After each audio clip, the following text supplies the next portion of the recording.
ஆடி வெள்ளி கோயிலுக்கு போகலாமா?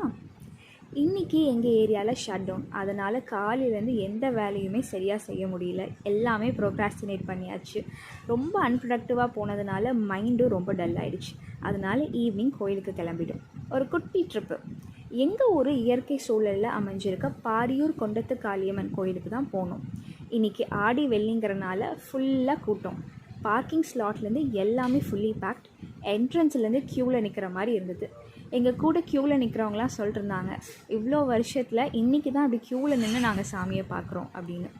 இங்கே தான் எங்களுக்கு கல்யாணமும் நடந்தது.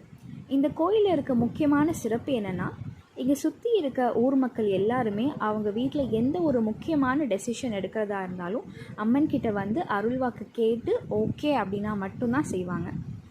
புஜ்ஜிக்குட்டி கூட போயிருந்தனால கோயிலை ஒட்டி இருக்க வாய்க்காலெலாம் ரொம்ப போய் விளையாடலை, சேஃப்டி ரீசன்ஸ்னால்.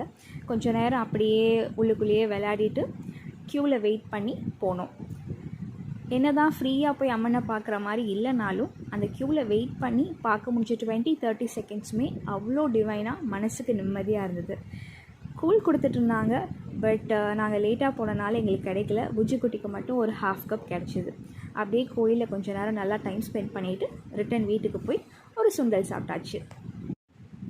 ஆடி வெள்ளி கோயிலுக்கு போகலாமா?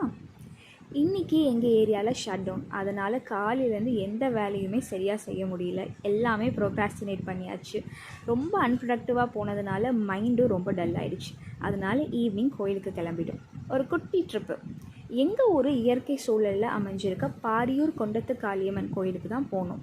இன்றைக்கி ஆடி வெள்ளிங்கிறனால ஃபுல்லாக கூட்டம். பார்க்கிங் ஸ்லாட்லேருந்து எல்லாமே ஃபுல்லி பேக்ட். என்ட்ரன்ஸ்லேருந்து க்யூவில் நிற்கிற மாதிரி இருந்தது.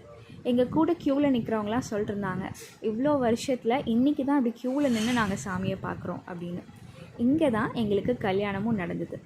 இந்த கோயிலில் இருக்க முக்கியமான சிறப்பு என்னென்னா, இங்கே சுற்றி இருக்க ஊர் மக்கள் எல்லாருமே அவங்க வீட்டில் எந்த ஒரு முக்கியமான டெசிஷன் எடுக்கிறதா இருந்தாலும் அம்மன் கிட்ட வந்து அருள்வாக்கு கேட்டு ஓகே அப்படின்னா மட்டும்தான் செய்வாங்க. புஜ்ஜிக்குட்டி கூட போயிருந்தனால கோயிலை ஒட்டி இருக்க வாய்க்காலெலாம் ரொம்ப போய் விளையாடலை, சேஃப்டி ரீசன்ஸ்னால். கொஞ்சம் நேரம் அப்படியே உள்ளுக்குள்ளேயே விளையாடிட்டு க்யூவில் வெயிட் பண்ணி போனோம். என்ன தான் ஃப்ரீயாக போய் அம்மனை பார்க்குற மாதிரி இல்லைனாலும் அந்த க்யூவில் வெயிட் பண்ணி பார்க்க முடிஞ்ச 20-30 செகண்ட்ஸுமே அவ்வளோ டிவைனாக மனசுக்கு நிம்மதியாக இருந்தது. கூழ் கொடுத்துட்டு இருந்தாங்க. பட் நாங்கள் லேட்டாக போனனால எங்களுக்கு கிடைக்கல. புஜ்ஜிக்குட்டிக்கு மட்டும் ஒரு 1/2 கப் கிடச்சிது. அப்படியே கோயிலில் கொஞ்சம் நேரம் நல்லா டைம் ஸ்பெண்ட் பண்ணிவிட்டு ரிட்டன் வீட்டுக்கு போய் ஒரு சுண்டல் சாப்பிட்டாச்சு.